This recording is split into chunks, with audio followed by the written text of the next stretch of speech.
Good evening and welcome back. Let me ask you something. What if everything you learned about medieval women was wrong? What if, buried underneath centuries of deliberately rewritten history, there was a world where women built business empires, ran entire communities, wielded more political power than most men, and chose, actively, consciously chose, to live life entirely on their own terms? And what if society worked so hard to erase them that it almost worked? Almost. Get comfortable. Dim the lights if you can. And if these forgotten stories are the kind of thing that keeps you up at night in the best possible way, hit subscribe. Drop a comment and tell me where you're listening from tonight. I read every single one. Now let's go back. About 700 years back. London, 1287. Cheapside Market. You're walking through one of the busiest commercial streets in all of medieval Europe, and something stops you. The most prosperous stall in the market isn't run by some guild master with a booming voice and a belly full of ale. It's run by a sharp-eyed woman named Marjorie de Clare. She owns 3 shops, 2 houses, and just closed a deal importing French wine worth more than most nobles make in an entire year. And here's the part that really gets me.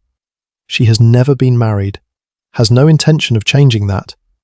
And according to actual court records from the 13th century, she is, and I'm quoting directly here, living her most excellent life. That phrase, in a legal document from 1287, let that sink in.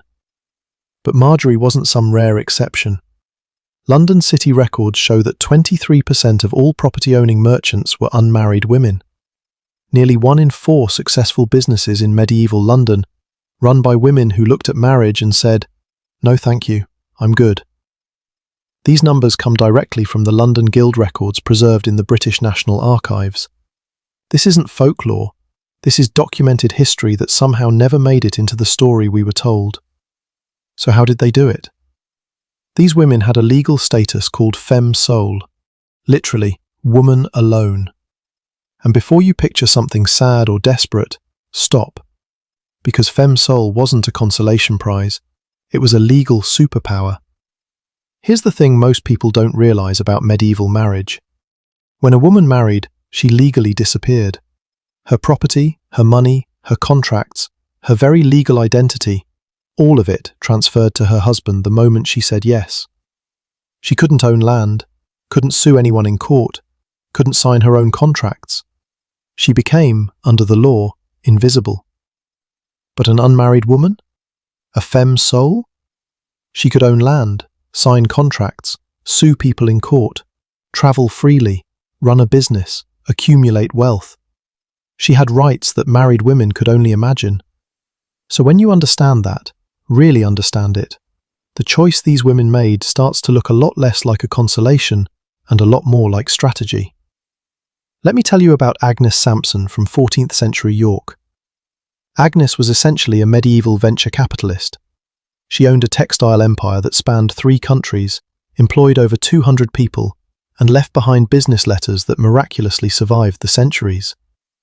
And those letters reveal someone who was not only brilliant, but genuinely funny. In one letter to a business partner, she writes, and again, this is a real 14th century document, "Marriage? I'd rather kiss a plague rat. My gold stays in my purse and thank you very much." I love her. But here's what might surprise you most about women like Agnes. They weren't lonely. They weren't sitting in empty houses counting their coins and wishing things were different. Court records, personal letters, church documents, they all describe women who threw dinner parties, travelled extensively, maintained deep friendships, and lived what can only be described as genuinely full lives. The diary of Isabella de Fortibus, who owned vast estates in 13th century England, describes her mornings managing properties, her afternoons studying with scholars, her evenings entertaining friends with music and storytelling. She writes, and this line has stayed with me, "I wake each day grateful that my choices are mine alone." So if these women were this successful, this happy, this visible in the historical record, why don't we know about them? That's where the story gets darker. As these independent women became more prosperous and more visible, Medieval society had what we'd now call a collective meltdown. How dare these women prove that marriage wasn't necessary for female happiness? How dare they succeed in business? How dare they be so insufferably content? The backlash was swift, and it was deliberate. Church leaders began preaching that unmarried women violated God's natural order. Legal scholars wrote treatises claiming that women living alone were dangerous to social stability. And the language itself, the everyday words people used, started to shift in ways that were so gradual, so subtle, that most people never noticed what was happening. Take the word spinster. In 14th century England, it simply meant a woman who spins thread. That's it. It was an occupational title, like carpenter or blacksmith. Spinsters were skilled artisans who could support themselves independently, and that was considered perfectly respectable. But watch what happens. By the 1600s, legal documents began using spinster as the official designation for any unmarried woman over 23, regardless of whether she'd ever touched a spinning wheel in her life. And by 1719, the Oxford English Dictionary recorded its first negative definition: a woman still unmarried, especially one beyond the usual age for marriage. Notice that shift, from skilled professional to woman who failed to marry on schedule. And while spinster was being quietly transformed into an insult, what was happening to the equivalent term for men? Bachelor, from the medieval Latin meaning young knight or promising novice, a word that suggested potential, momentum, choice. While spinster collected dust and shame, bachelor retained and even enhanced its positive associations. The same legal documents that called unmarried women spinsters, implying deficiency, called unmarried men of identical age and circumstances bachelors, gentlemen, merchants. Same status, completely different words, completely different futures. A 1581 legal manual captures it perfectly. It defines a spinster as a woman who hath lived unmarried beyond the customary time, and defines a bachelor as a man who chooses to remain unmarried for his own purposes. Women failed to marry. Men chose not to. That distinction was not an accident. It was engineering. But the linguistic warfare was only one part of what was coming. Because while society was busy rewriting the dictionary, something far more violent was building beneath the surface. The flames in the town square of Würzburg, Germany, on a cold morning in 1628, weren't burning a criminal. They weren't burning a heretic in any meaningful sense of the word. They were burning a woman named Anna Heusen, and according to the trial records preserved in the Würzburg State Archives, her crime was this. She had lived alone for over 20 years, accumulated substantial wealth, and refused multiple marriage proposals. Her unnatural independence, the records say, was cited as primary evidence of her compact with the devil. Between 1450 and 1750, an estimated 60,000 to 100,000 people were executed for witchcraft across Europe. Historians now estimate that 80 to 85% of them were women. And when you analyse the trial records systematically, which historians didn't actually do until the 1970s, which is its own kind of damning, a pattern emerges that is so obvious it's almost hard to believe it took that long to notice. Independent women were accused of witchcraft at rates far exceeding their proportion in the population. German historian Wolfgang Behringer's analysis of 16th century Bavarian witch trials found that single women were 12 times more likely to be accused than married women of the same age and social status. 12 times! Let me tell you about Margaret Hahn, whose case from the 1627 Bamberg witch trials reads like a success story that was turned into a nightmare. She owned a prosperous tavern. She had substantial savings. She owned her own home. She was known for sharp business instincts. She had turned down 3 marriage proposals and was, by all accounts, genuinely happy with her life. The trial transcripts preserved in the Bamberg State Library reveal the logic that condemned her.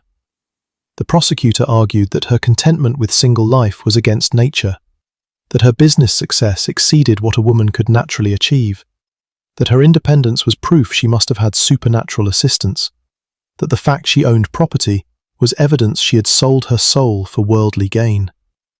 She was tortured until she confessed, and then she was burned alive in 1628. The Malleus Maleficarum, the witch hunter's manual published in 1487, essentially reads like a paranoid manifesto against female independence.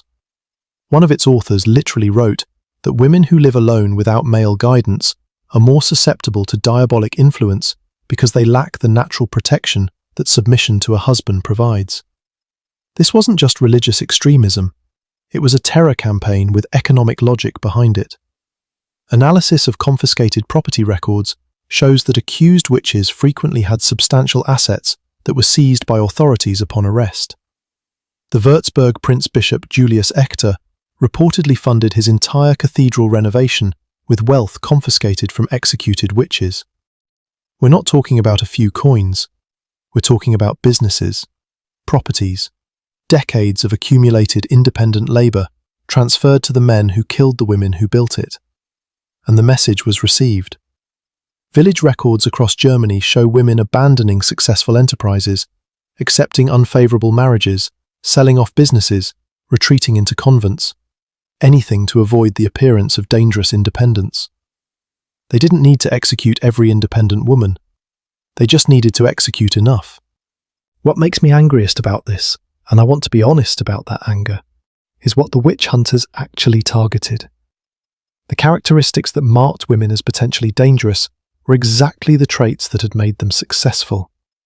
Confidence became arrogance, business acumen became evidence of supernatural assistance, independence became rebellion against God, intelligence became dangerous cunning. They literally criminalized the qualities that had made these women thrive. Margaret Berkeley, executed in Scotland in 1618, reportedly said from the stake, "I lived as my mother taught me, worked as my hands allowed me, and harmed no soul. If this be witchcraft, then God help all women who dare to think for themselves." But here's what even the witch hunters couldn't destroy. They could burn women, they could seize their property, they could rewrite the language and erase the history books. What they couldn't do was make the truth disappear entirely. Because scattered across archives in London, Florence, Bruges, Paris, York, and dozens of other cities, in the margins of legal documents, in preserved business correspondence, in court records and personal diaries and guild registers, these women left traces. Proof that they existed. Proof that they thrived. Proof that female independence wasn't some modern invention or radical idea. It was something women had already figured out centuries ago and built entire lives around. Now, while all of this was happening in the cities and market towns of medieval Europe, something even more extraordinary was unfolding in the lowlands of what is now Belgium and the Netherlands. A group of women didn't just choose independence, they built an entirely alternative society around it. Picture Bruges in 1320, morning mist on the cobblestones. And there, within the city but separate from it, a small community of women going about their work, weaving, studying, trading, governing themselves, completely outside the structures of marriage, and yet completely outside the structures of the convent too. These were the Beguines. By 1320, there were over 200,000 of them across northern Europe. 200,000. That number is larger than most medieval cities. These women had created something that had genuinely never existed before. Intentional communities where women could live, work, age, and thrive without ever needing male approval or protection. They weren't nuns. They took no permanent vows. They could leave if they chose to. They owned property. They ran businesses. They supported each other financially, practically, emotionally. Modern sociologists would call what they built an intentional community. The Beguines just called it home. Their economic impact was staggering. Historical records from the Bruges city archives show that by 1300, Beguine workshops produced 60% of all fine cloth exported from the region. 60%. These women weren't participating in medieval capitalism. They were driving it. And they solved problems that we're still fumbling with today. Work-life balance. They built flexible schedules that allowed for both productive work and personal time. Retirement security. Younger Beguines cared for older ones as a matter of community obligation. Affordable housing. They constructed sustainable communities that lasted for centuries, some of which still exist. One of the movement's founders wrote in her journals about waking each morning knowing her day belonged entirely to her. No husband to serve, no children to chase, no male relatives to answer to. She describes it not as emptiness, but as freedom, a specific, concrete, daily experience of freedom that she clearly never took for granted. But the Beguines also produced something the establishment found genuinely threatening: thinkers. Margaret Tourette was a Beguine from 1250s France, who was so far ahead of her time that it almost defies explanation. At a moment when most people couldn't read, she was writing philosophical treatises exploring personal freedom and spiritual independence with a sophistication that wouldn't look out of place in a modern university. Her book, The Mirror of Simple Souls, was so radical, so genuinely threatening to the established order, that church authorities burned her at the stake in 1310. But here's what they couldn't burn: her ideas. Copies of her work survived and influenced mystical thought across Europe for centuries. The woman they killed to silence her ended up being heard anyway. When King Philip IV of France tried to suppress the Beguines in 1312, the results were immediate and devastating for him. Guild records from Ghent show that cloth production dropped by 40% within months. Export revenues collapsed. Neighbouring regions started recruiting Beguine workers with better terms and conditions. The king eventually had to reverse course. Because it turns out you cannot destroy the economic backbone of your region just because successful women make you uncomfortable. The Beguines lived, on average, well into their 80s and 90s, almost miraculous longevity for medieval times. Medical historians believe it was the combination of lower stress, strong community support, financial security, and freedom from the dangers of repeated childbirth that kept them alive longer. They weren't just living better. They were literally living longer because of the choices they'd made. Meanwhile, in Venice, Florence, and the courts of England and France, another group of women was wielding a very different kind of power. These were the widows. And widowhood, in medieval Europe, was not what you might imagine. When a husband died, his widow automatically gained control of 1/3 to 1/2 of his entire estate. Land, businesses, political connections, and complete legal independence, all of it, suddenly hers. The Venetian state archives reveal that by 1400, widows controlled approximately 35% of all privately held wealth in Venice. These weren't passive inheritors, they were operators. Caterina Corner inherited the Kingdom of Cyprus when her husband died in 1473. She ruled it for 15 years with such effectiveness that Venetian records describe her as more capable than 10 men. And when she eventually negotiated her abdication, voluntarily on her own terms, she secured a deal that made her one of the wealthiest individuals in all of Europe. Alessandra Strozzi was left with 5 children and substantial debts when her husband died in 15th century Florence. Society expected her to remarry quickly or face ruin. Instead, she took over the family banking business and turned it into one of Florence's most profitable enterprises. Her preserved correspondence shows her trading currencies across Europe, negotiating political marriages for her children, and casually lending money to nobles who desperately needed her financial backing. Margherita d'Attini took over her merchant husband's international trading network after his death, a network spanning from London to Constantinople, and expanded it. Under her leadership, company profits increased by 60% within 3 years. And these women understood something that made them genuinely formidable. Remarriage meant losing everything. Under medieval law, all of a widow's assets transferred automatically to a new husband upon marriage. So these women looked at their options clearly and made their choice. Isabella de Fortibus turned down marriage proposals from 3 different kings. Her response to the last one, preserved in the English National Archives, reads, "I have tasted the sweet wine of independence and find I have no appetite for the bitter bread of subjugation, regardless of how golden the plate upon which it is served." And then there were the abbesses. Behind the stone walls of Fontevraud Abbey in 12th century France, Abbess Petronilla de Chemillé controlled an empire spanning 4 countries, managed assets worth millions in today's money, and commanded the loyalty of over 3,000 people. She answered to absolutely no man on earth except the Pope himself. Medieval convents were not refuges for women who had failed at life. They were, for brilliant women who understood where real power lived, the equivalent of running a Fortune 500 company with divine protection built in. Hildegard of Bingen composed symphonies still performed today, wrote medical texts used for centuries, and corresponded with emperors and popes as an equal. Under her leadership, her convent's wealth increased by 400% in 30 years.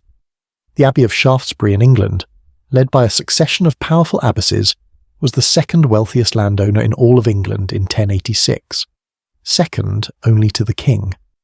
These women understood that framing ambition in religious terms was the perfect protective cover. You cannot easily attack a woman who presents her wealth accumulation as service to God. You cannot comfortably accuse her of being unnatural when the church itself has elevated her to a position of authority. They had found a loophole in medieval misogyny, and they exploited it with extraordinary skill. A 13th century papal report comparing religious institutions found that female-led houses were 60% more likely to be debt-free and 40% more likely to be expanding their operations than male-led ones. The abbesses weren't just surviving in a hostile world, they were outperforming the men who ran it. And back in the cities and market towns, ordinary women, not widows of powerful men, not abbesses with religious protection, were building their own empires from nothing. Marjorie Kempe started with a failed marriage and a borrowed amount of money. She launched a brewery that within 5 years was supplying taverns across 3 counties. She diversified into grain trading, launched a pilgrimage travel business, and eventually became a medieval venture capitalist funding other women's startups. The Canterbury Cathedral archives show that by 1420, her enterprises employed over 300 people and generated revenues equivalent to roughly $2 million today. She was completely illiterate. She conducted all her business through verbal contracts, memory, and what her contemporaries described as a supernatural ability with numbers. Rose of Burford revolutionized the wool trade in 1340s England by cutting out male middlemen entirely and dealing directly with Flemish buyers. She created the first known international quality certification system, personally guaranteeing the grade of English wool with her own seal. Merchants in Bruges paid premium prices specifically for the Rose seal of approval. Within a decade, dozens of other women were copying her direct export model. Christine de Pizan, besides being Europe's first professional female writer, ran what we would now call a multimedia empire. She designed her own illuminated manuscripts, controlled her distribution channels, licensed her stories to travelling performers, and earned more from her business ventures than from her writing. Her account books, preserved in the Bibliothèque Nationale de France, show a woman who understood brand building before the concept had a name. Denise Lacordière, a 14th century Parisian rope manufacturer, when male competitors tried to undercut her prices, didn't engage in a price war. She cornered the market on the highest quality hemp, forced her competitors to use inferior materials, then launched what can only be described as a medieval branding campaign emphasizing the superior durability of her ropes. Within 2 years, she had eliminated half her competition and doubled her profit margins. Matilda of Scotland invented what historians believe was the first installment payment system for luxury goods. Unable to compete with male merchants on upfront price, she allowed wealthy customers to pay for expensive silks and spices over time, with interest. The innovation spread across medieval Europe and laid the groundwork for what we now call consumer credit. The London Guild records from 1378 document something called the Sisterhood of Commerce, an informal association of female merchants who shared market intelligence, provided each other with emergency loans, and collectively negotiated better terms with suppliers. Modern business schools would call this strategic networking. These women were doing it 600 years before Harvard Business School existed. A letter from Isabella Lamurière to her business partner in 1389 captures the mindset perfectly. The men may have their guilds and their laws, but we have our wits and our will. I'd rather build my own ladder than wait for them to lower theirs. These women didn't see themselves as victims of a system that was stacked against them. They saw market challenges and found creative solutions. They couldn't join male guilds, so they built their own. They couldn't easily travel for business, so they developed networks of female agents in other cities. They couldn't access traditional banking, so they invented informal credit systems among themselves. Every obstacle became the mother of an invention. What ties all of these women together, the London merchants, the Beguines, the wealthy widows, the abbesses, the self-made entrepreneurs, is something that took the rest of the world a very long time to accept. They were happy, not performing happiness, not making the best of a difficult situation. not settling, actually genuinely deeply content with the lives they had built. The medieval chronicles that documented these women seem consistently baffled by this. Time and again, historical accounts describe unmarried women as surprisingly cheerful, remarkably content, unnaturally confident, as if happiness without a husband was some kind of miracle that required documentation and explanation. It wasn't a miracle. It was what happens when a person builds a life according to their own values rather than other people's expectations. Eleanor de Montfort, writing to her niece in 1342, put it with a clarity that still resonates nearly 700 years later. They call us unnatural because we threaten their natural order. Let them. We know the truth, that a woman's worth isn't measured by the man beside her, but by the life she builds with her own hands. These women figured out something that took centuries more of history to become widely accepted. That being alone doesn't mean being lonely. That independence isn't selfishness. That choosing yourself, fully and without apology, isn't the consolation prize. It's often the grand one.